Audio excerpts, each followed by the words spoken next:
Hello, this is James from the PlayStation blog. I'm here at GamesCon. We've taken a step outside from the hotel here to get a bit of sunshine and to talk with Graham and Stuart from the Liverpool studios about WipEout 2048 coming to PlayStation Vita.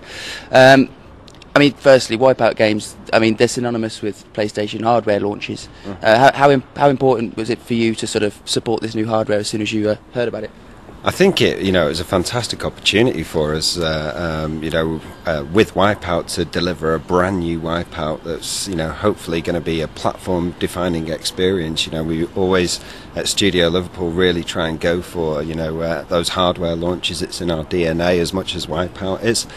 And I think when we looked at, what should we do with a new WipEout, it was a big challenge for us. After HD, where do we go next with the franchise?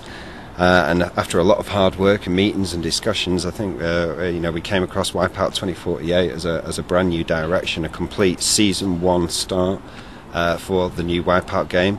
And it just works brilliantly on the PlayStation Vita, on the portable device. Really shows off the graphical power of the device. The range of inputs that we get on it is fantastic. And the whole sort of new gameplay experience with the new gameplay features that is made available to us. So it was an awesome thing, really. Yeah, it was really a great machine to work on. From day one when we got the early development systems, you could already tell what a powerhouse the thing's going to be graphically.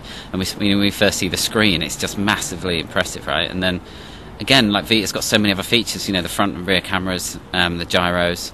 Allow us to put in a range of features that's like completely unique. It's allowed us to make a game you couldn't make on any other platform. Not a home console, not like a tablet device or a phone. It's a genuinely it's a proper video game platform that you can carry around in your pocket. And so for us, as soon as we saw it was there and we had an opportunity to do a launch title for WipEout, we were totally on it.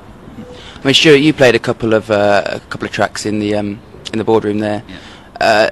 You guys seem to really talking up the architecture of the city and how that shapes the gameplay and the track design. Yeah, so obviously we're set in 2048, which is only 37 years from now. So our vision of a New York style Eastern Coast city was kind of the direction we took. So at the base layer, you've got like city road networks, nice big wide freeways you can race along, and then traditional modern buildings that you can recognise, but then built over the top of them are like more modern skyscrapers, and then on top of that it's like these big futuristic towers. So you've got a mix of like the believable traditional buildings and then like the more WipEout style stuff. So, and all the brand new tracks we've created for WipEout 2048 take you on a journey through these different layers of the city.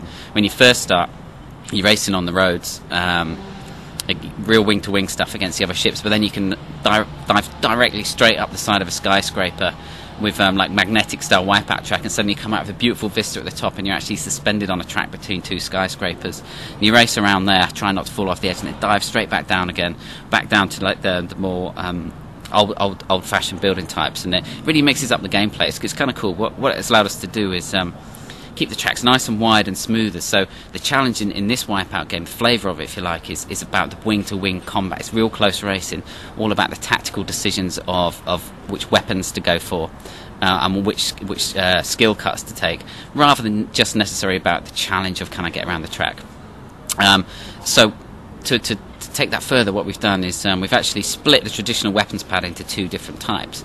We have like a yellow weapons pad, which is all the offensive weapons, missiles and the like, and our new version of Shockwave.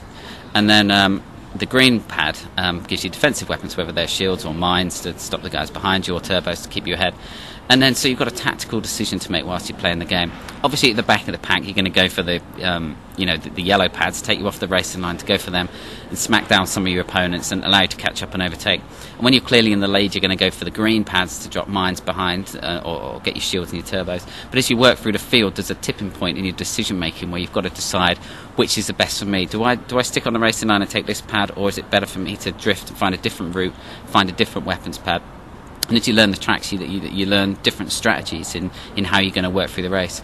A good example is the new shield weapon. It's cool. Well, when you collect it off one of the green weapons pads, it sits in your weapon slot, meaning you can't pick up another weapon, so it's sitting there. So you haven't got any offensive capabilities.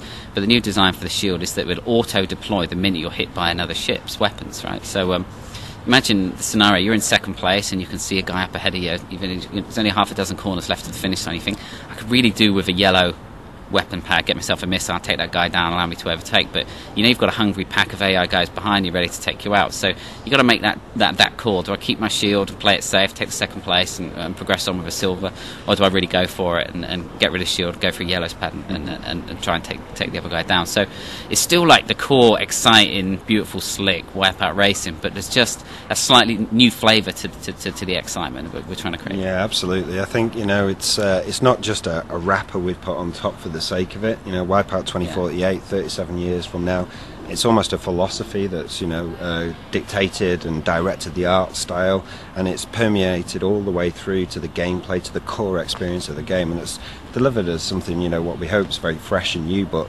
still retains the core DNA of what makes a fantastic Wipeout game as well. On the network side as well, last time we spoke about the crossplay. You got the PS3, you know, fantastic feature, but there's so many more network possibilities. We spoke about a few then. I mean, you touched on, you've got an online campaign. How's that going to work?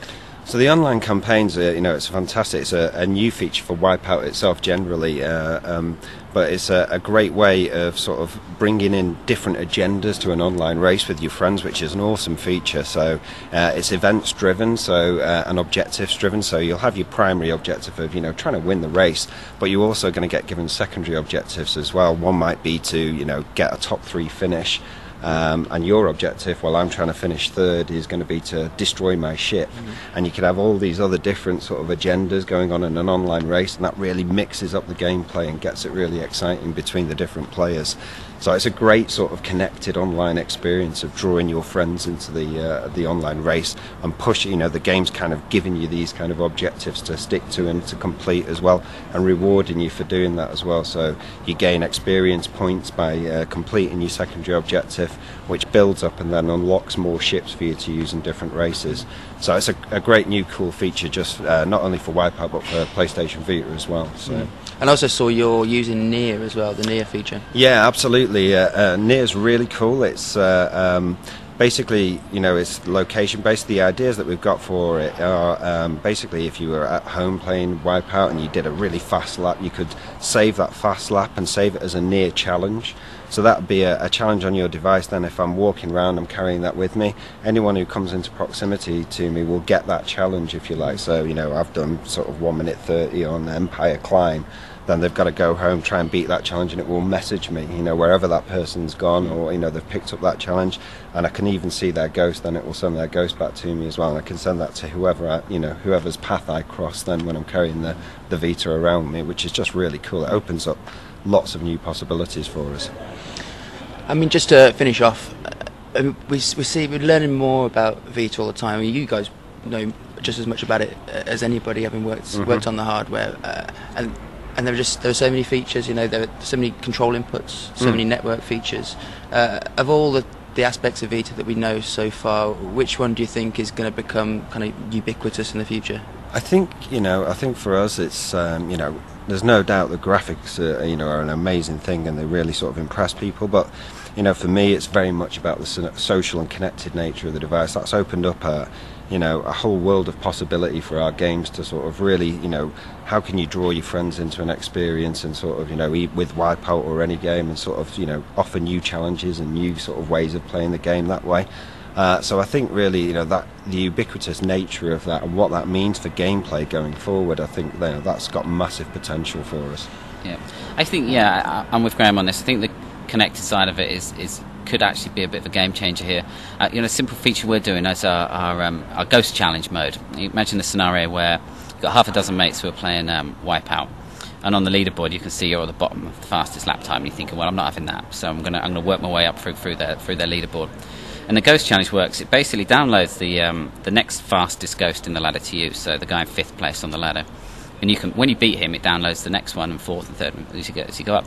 Now, a lot of the time, obviously, with a mobile platform, right, you're not always going to be at home on your Wi-Fi to do this, but because you've got like the 3G SKU of the Vita as well, what it means is like you can continue that exact same gameplay experience against your mates on the move. So whilst you're commuting to work on the train, you can still be doing it. And if you beat the guy in 3rd place, it's going to ping him a message to say you've beaten his time, and then it's going to download the guy in 2nd place's ghost directly through 3G to your machine, so you can continue that kind of social gameplay on the Vita, no matter where you are. Which again, it's just totally different. You know, normally, before you play a game at home, you may go online with it, and then you'd switch off and you take it with you, and you play a separate thing when you're on the move.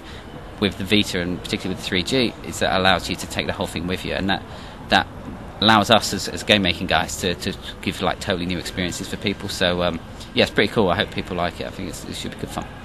I'm personally delighted there's a new Wipeout coming. I'm a huge fan of the series. Excellent, thank you. So yeah, best of luck with the game, and thanks for your time.